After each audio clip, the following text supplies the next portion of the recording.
네, 여러분 안녕하세요. 스포츠캐스터 박찬입니다. 한준 기자입니다. 네, 대한민국 축구 국가대표팀이 태국 원정 경기에서 3대0 승리를 거뒀습니다. 손흥민 선수와 이강인 선수의 환상적인 합작골도 있었고요. 또 화해 세리머니도 있었습니다. 경기를 마친 후 주장 손흥민 선수가 이강인 선수에게 남긴 말도 화제가 되고 있는데요.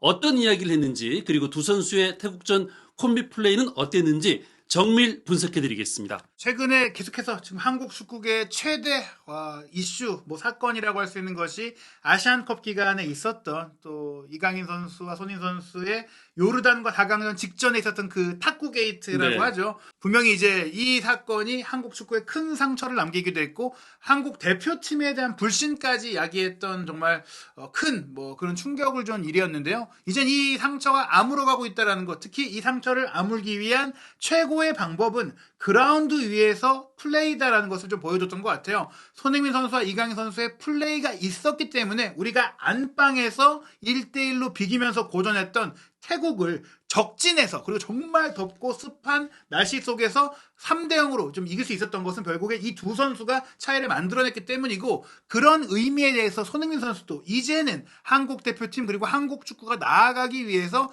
이강인 선수와 관련해 생겼던 일들에 대해서 확실하게 정리하는 그런 메시지를 남기게 된 것입니다. 그렇습니다. 첫 골, 그리고 이제 팀의 세 번째 골 나오는 과정, 이강인 선수의 활약이 있었기 때문에 이런 것들이 가능하지 않나 싶을 정도로 이강인 선수는 이번 경기에서 자신의 진가를 유감없이 보여줬어요. 네, 사실 우리가 홈에서 비겼던 경기와 마찬가지로 이 경기의 결과는 3대0, 정말 손쉬운 승리처럼 보이지만 막상 경기 내용은 그렇게 순조롭지 않았거든요. 네. 실제로 이제 KFA, 대한축구협회에서 전반 끝나고 남긴 그 게시물, 그리고 경기 후 포스터를 보시면 전반전에 이강인 선수의 사진이 나온 것은 막상 득점은 이재성 선수가 했지만 이강인 선수의 킬러 패스, 그 기점 패스가 결정적이었기 때문에 이제 그 선제골을 넣을 수 있었던 과정이 나왔던 것을 알리는 그런 사진이라고 볼 수 있고요. 바로 이 사진이 그 패스의 장면이고, 후반전에는 이제 손흥민 선수가 두 번째 골을 넣으면서 좀 경기를 원활하게 여유 있게 풀어갈 수 있었는데, 그 골도 이강인 선수가 어시스트를 했고, 물론 또 이강인 선수가 어시스트를 했지만 손흥민 선수의 결정력이 빛났던 장면이다 보니까 어시스트와 골이 모두 좋았던 그런 장면이거든요. 네. 그리고 나서 이제 3대0의 쐐기골을 박진섭 선수가 기록하게 됐는데요. 가장 이날 경기에 중요했던 것은 결국에는 이강인의 킬러 패스, 손흥민 선수의 마무리라고 할 수 있겠습니다. 그렇습니다. 이강인 선수가 이제 첫 골을 만들어낼 때도 아주 멋진 플레이에 시발점 역할을 했는데, 이 장면은 이제 이강인 선수가 황인범 선수의 패스를 받는 장면이었는데요.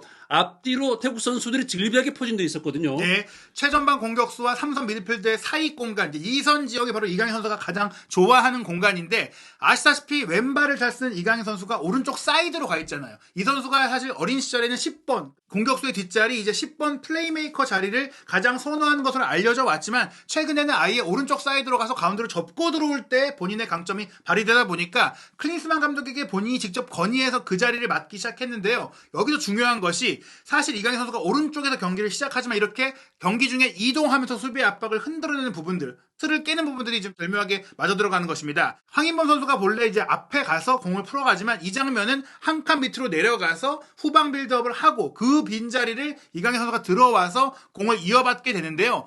6명이 에워싸도 편안하게 공을 지킬 수 있는 선수가 이강인 선수고, 또 이 공을 받자마자 이강인 선수가 시야 확보, 정말 넓은 곳을 지켜보면서 어디로 공을 줘야 하는지 빠르게 포착하는 것이 이강인 선수의 장점인데, 네. 왼쪽 사이드 바깥에서 침투에 들어가려고 하는 손흥민 선수의 움직임을 조금 보시면은 딱 먼저 보는 걸 보이잖아요. 공을 잡자마자 일단 손흥민 선수를 보는 겁니다. 내가 흥민이 형 골 만들어줘야지 생각하고 바로 움직인 거거든요. 그렇습니다. 자, 월드클래스 두 선수의 이제 합작품이 나오는 과정이었는데, 지금 보면은 태국 선수들이 이제 두 명이 이강인 선수를 압박을 했고, 반대쪽 측면에서는 또 손흥민 선수가 파고 들어가는 과정들이 있었는데, 이것도 보면은 이강인 선수가 이제 바로 패스한 게 아니라 손흥민 선수가 들어가는 타이밍을 적절하게 보고 수비를 벗겨내고 연결했거든요. 예, 그 과정에서 또한 중요한 게 상대 오프사이드 트랩이 이날 많이 가동이 됐는데, 이 경기가 아쉽게도 VAR 시스템이 적용되지 않다 보니까 억울하게 우리가 오프사이드 선언을 받은 장면도 있었거든요. 근데 이 장면은 정말로 완벽하게 손흥민 선수가 침투에 들어가는 타이밍, 그리고 상대의 오프사이드 트랩 타이밍까지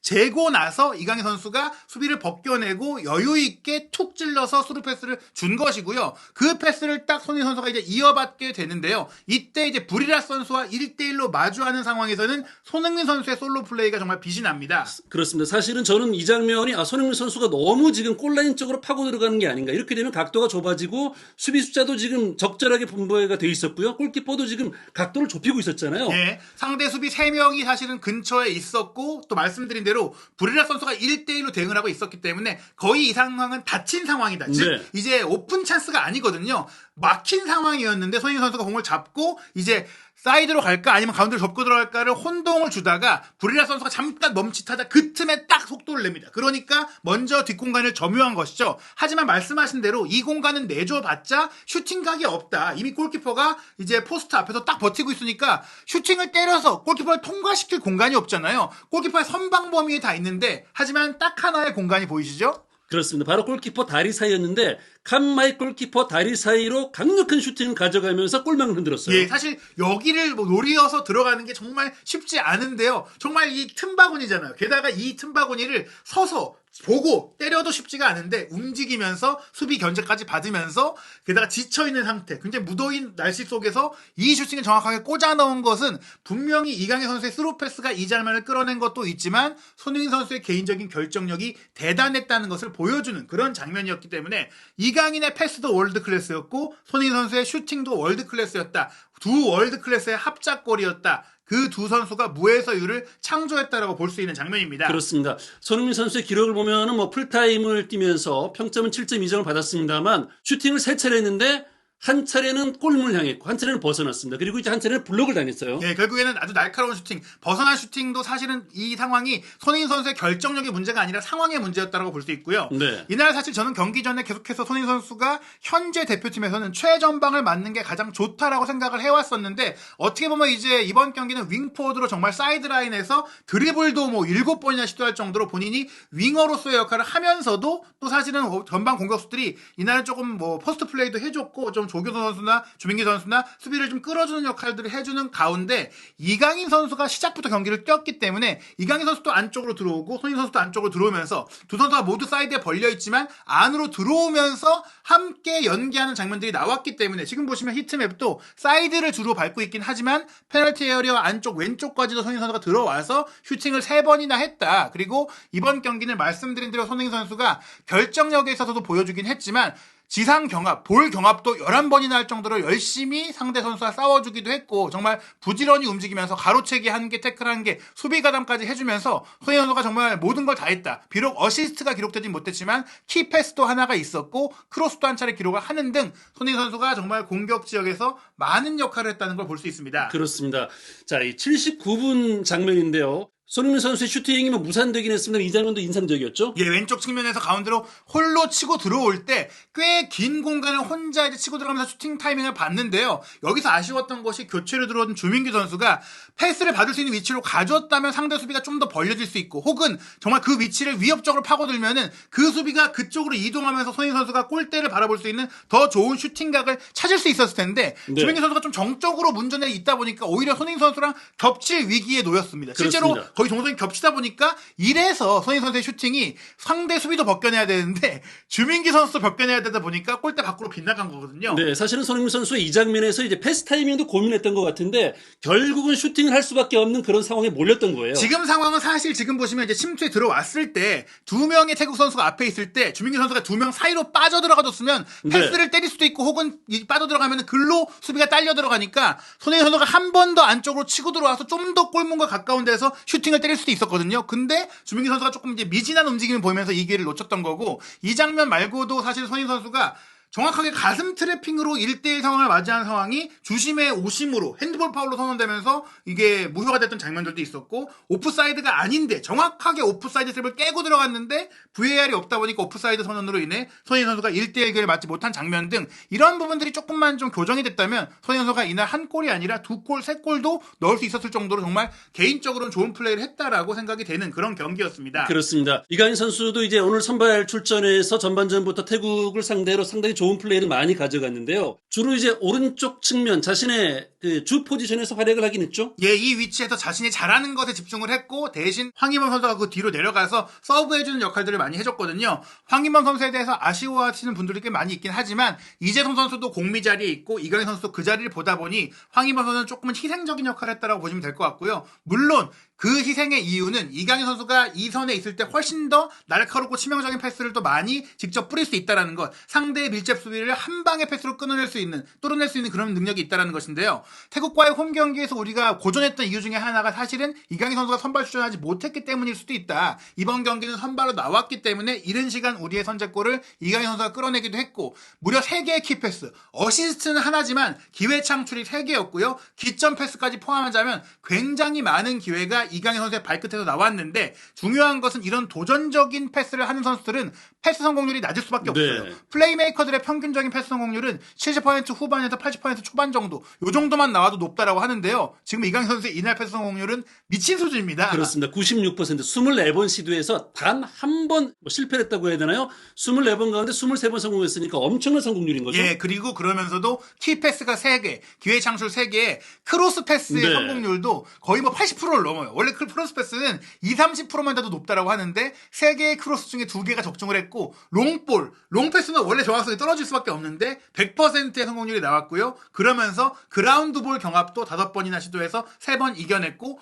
물론 뭐 태국 선수들이 뭐 신체 조건이 미드필드 라인은 좋지 않기 때문이기도 하겠지만 공중볼 경합도 한 차례를 승리했고 태클도 2개를 기록하면서 이강인 선수 역시 굉장히 부지런하게 다양한 영향력을 발휘했다라고 볼 수 있겠습니다. 그렇습니다. 전반전 13분부터 아주 무서운 장면들이 한번 연출이 됐었죠. 첫 번째 공격도 이강인 선수가 이 감각적인 백힐 패스를 했기 때문에 기회가 나왔던 건데요. 네. 김민재 선수가 오른쪽 센터백 위치에서 전진 패스를 이강인 선수에게 딱 줬어요. 그러니까 이강인 선수가 항상 이제 앞에만 있었던 게 아니라 내려와서 공을 받아주기도 했던 거거든요. 이 장면은 오히려 황희범 선수가 앞으로 올라갔을 때 이강인 선수가 내려오면서 백힐로 돌려주는 겁니다. 그렇습니다. 백힐로 전진해서 돌려줬고 이 패스를 받은 황희범 선수가 손흥민 선수에게 스루 패스를 줬지만 아쉽게도 이제 손흥민 선수의 슈팅을 태국 수비수인 통송이 슈퍼 태클로 이제 막아내면서 저지했던 장면인데요. 네. 이 장면 이후 2번째 한국의 공격 장면이 골이 된 거죠. 그렇습니다. 자, 황인범 선수의 이제 패스가 있었고요. 이강인 선수가 지금 조규성 선수, 들어가는 조규성 선수를 보고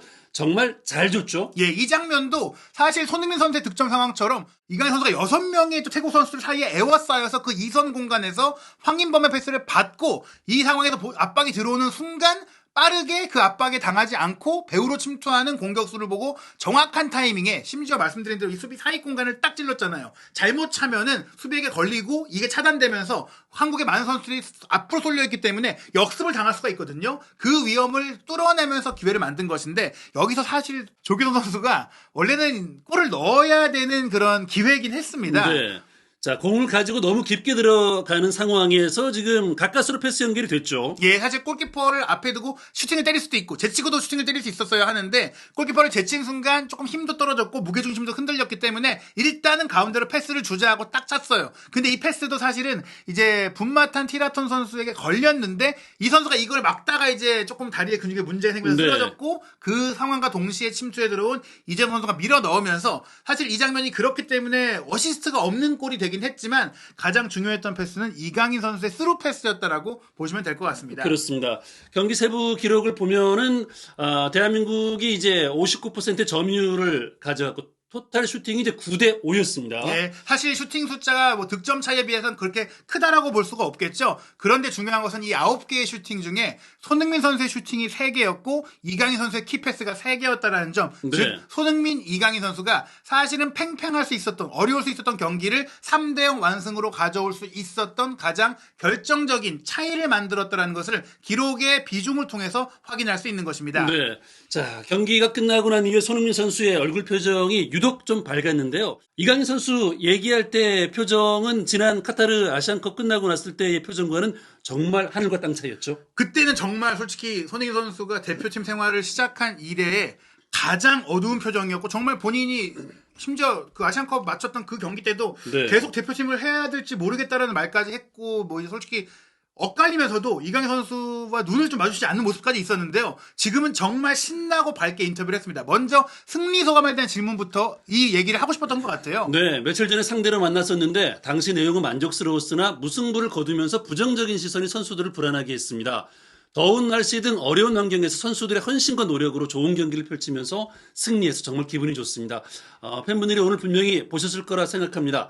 한 팀이 돼서 경기했고 무실점 승리를 했습니다. 저 한 팀이 돼서 경기했다는 게 또 인상적인 대목이었어요. 그리고 또한 부정적인 시선이 선수들을 불안하게 했다. 더 이상 대표팀에 대해서 이렇게 좀 불안한 시선, 비판적인 시선, 부정적인 시선으로 보시지 말고 응원해달라, 성원해달라 이런 얘기를 당부하는 멘트와 더불어 이제 우리는 다시 한 팀이 됐으니 팬들도 보셨을 것이니 이제는 응원해달라는 얘기를 하는 거고요. 그러면서 네. 이제 기자가 물어봅니다. 이강인 선수가 포옹하는 장면 정말 팬들이 많이 보고 싶었던 장면이었던 것 같은데 어땠느냐라는 질문이 있었어요. 네, 이런 질문이 조금은 그전에는 좀 손흥민 선수에게 불편한 질문이기도 했었잖아요. 예. 그런데 아주 허심탄회하게 기분 좋게 인터뷰에 답했습니다.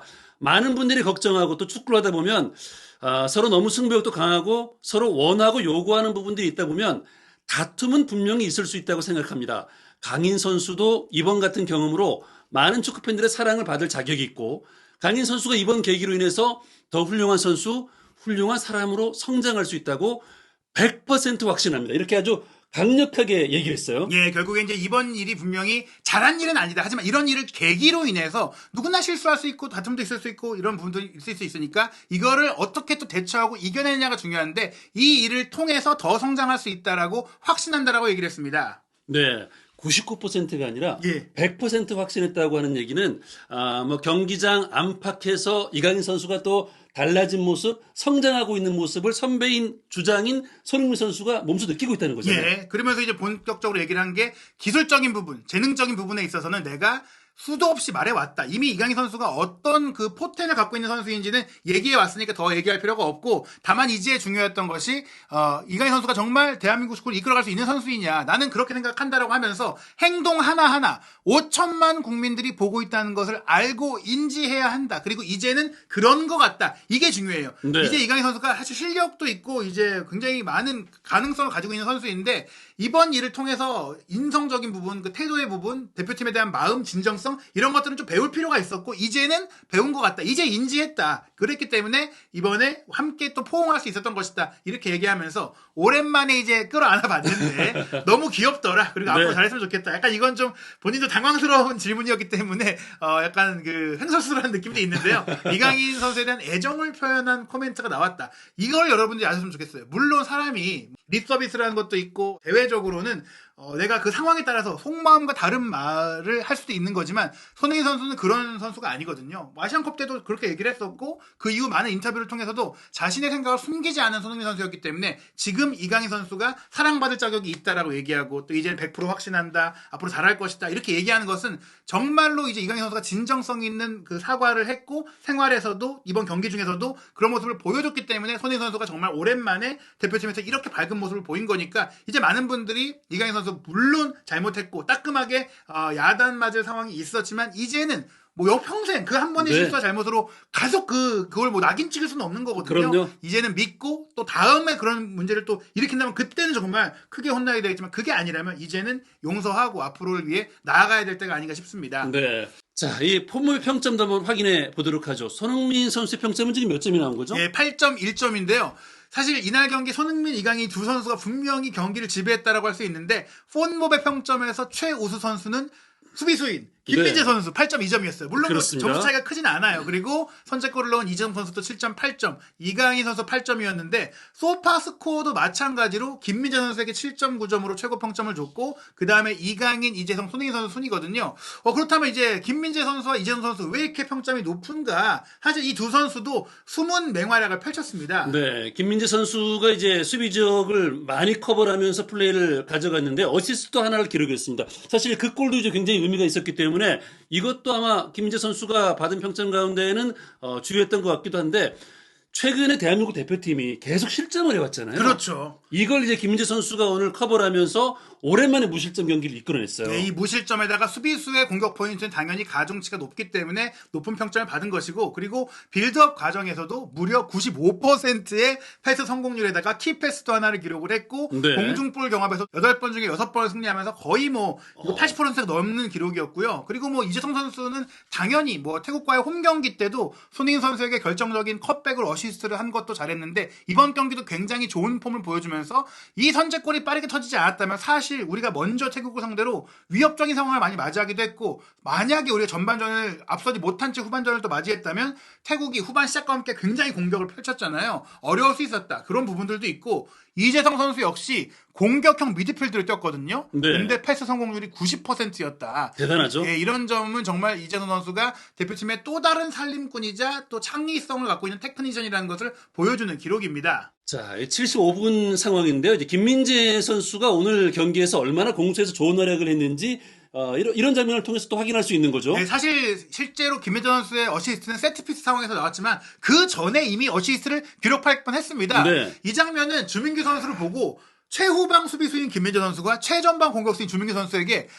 보세요. 거의 태국 선수 전체를 한 번에 뚫어버리는 허공을 가르는 스루패스를 공중으로 날려보냈는데, 네. 솔직히 이 장면은 주민규 선수 좀 그래요. 아쉬웠어요. 그렇습니다. 주민규 선수가 이걸 딱 방점을 딱 찍어줬더라면 김민재도 빛났고 대표팀의 이제 늦깎이 승선한 이 주민규 선수에게도 오늘 하루가 엄청난 하루가 됐을 텐데요. 네, 뒷공간을 먼저 점유할 수 있었는데 조금 느렸죠. 그래서 태국 수비수가 빠르게 커버하면서 슈팅까지도 가져가지 못하면서 무산이 됐는데요. 하지만 결국 82분에 코너킥 이후 재차 이어진 김진수 선수의 크로스를 김민재 선수가 이 많은 태국 수비수들 사이에서 헤더 패스로 떨궈주면서 교체로 들어왔던 박진섭 선수에게 연결해줬고, 박진섭 선수가 툭 밀어넣으면서 주민규 선수가 아닌 박진섭 선수가 A매치 데뷔골을 넣으면서 3대0을 만든 겁니다. 그렇습니다. 순간 이제 아마 많은 축구 팬들이 텔레비전을 통해서 보면서 주민규가 데뷔골을 기록했네 이렇게 좀 착각할 정도로 닮았어요. 좀 닮았어요. 네. 그리고 이 골이 중요했던 것은 3대0 그냥 뭐 대승에 한 골 더 넣은 거 아니야 싶을 수 있겠지만 2대0 상황이 아슬아슬했습니다. 분명히 경기력적으로는 우리가 좀 아쉬운 부분들도 있었고, 이게 태국 원정이다 보니까 만약 2대0이다가 이 시점 아직도 추가 시간을 포함하면 15분 정도가 남았다고 볼 수 네. 있는데 2대1이 된다. 그러면 오. 후반 추가 시간까지 상대가 2대1을 만들기 위해 굉장히 힘을 낼 수 있었기 때문에 우리에게도 굉장히 힘든 마지막 10분이 될 수 있었는데, 이 골이 터지면서 이젠 태국은 전의를 상실하게 됐기 때문에 이 세 골이 모두 매우 전술적으로나 결과적으로나 의미가 있었다. 한국 축구의 월드클래스 빅클럽에서 뛰고 있는 선수, 토트넘의 손흥민, 파리 생제르맹의 이강인, 바이에른 뮌헨의 김민재 선수잖아요. 이 세 선수가 모두 공격 포인트를 올리면서 한국 대표팀이 마침내 진면목을 보여줬다고 할 수 있겠습니다. 그렇습니다. 특히 최근 이 팀 내 입지가 좋지 않았던 김민재 선수가 최고 평점을 받으면서 맹활약했다는 것에 또 박수를 보내고 싶고요. 대한민국 대표팀 오늘 경기 승리를 거두면서 이제 라자망갈라 스타디움에서의 과거 악몽은 깨끗하게 씻어냈고 오랜만에 무실점 다득점 경기를 또 펼쳤습니다. 그렇게 되니까 이제 다음 경기가 조금 편해지겠죠? 예, 이제 월드컵 2차 예선전 2경기가 남아있는데요. 6월 6일에 싱가포르 원정 경기, 아마 이 경기는 우리 시간으로 오후 9시쯤에 킥오프를 할 것 같아요. 싱가포르의 홈 경기가 다 이 시간대에 하더라고요. 이 경기에서 우리는 비기기만 해도 3차 예선 진출이 확정되는데, 당연히 우리가 비기기 위해 경기를 하진 않을 것 같고, 그럼요. 굉장히 이제 압승을 또 거두길 기대하고요. 2차 예선의 마지막 경기가 6월 11일, 아마도 이게 우리 홈 경기니까 저녁 8시일 겁니다. 네. 8시에 중국과 경기를 하는데요. 이 두 경기도 이제 손흥민, 이강인 선수의 환상적인 이제 플레이를 볼 수 있기를 좀 기대해 보겠습니다. 네. 토트넘 일정도 궁금해지죠? 이 토트넘이 지난 라운드 패배를 당했는데 이제 루턴타운을 상대로 홈에서 경기를 치릅니다. 네, 손흥민 선수는 3월 31일 일요일 0시 루턴과의 경기에서 대표팀에서 2경기 연속골 넣었잖아요. 네. 이번 경기까지 소속팀에서도 연속골 행진을 이어가기를 기대해 보겠습니다. 네. 이강인의 활약도 궁금해지는데요. 최근에 활약이 좋은 이강인 선수는 마르세유 원정길에 나섭니다. 네, 4월 1일 월요일 새벽 3시 45분 경기인데 이미 리그왕에서는 2위 팀과의 승점 차이가 10점 이상 벌어졌기 때문에 어느 정도 리그 우승을 예약을 했고요. 쿠프 드 프랑스 4강전을 4월 4일 새벽 렌과의 경기로 치르고 가장 중요한 경기 바로 FC 바르셀로나와의 챔피언스리그 8강 1, 2차전도 4월 11일과 4월 17일에 열릴 예정이니까 4월에는 이 한국의 유럽파 선수들이 유럽 리그의 최전선, 유럽 최고의 무대에서 어떤 활약을 펼칠지도 기대가 큽니다. 4월에 이어질 대표팀 일정과 함께 대한민국 해외파 소식들까지 한준TV의 최신 영상과 함께 하십시오.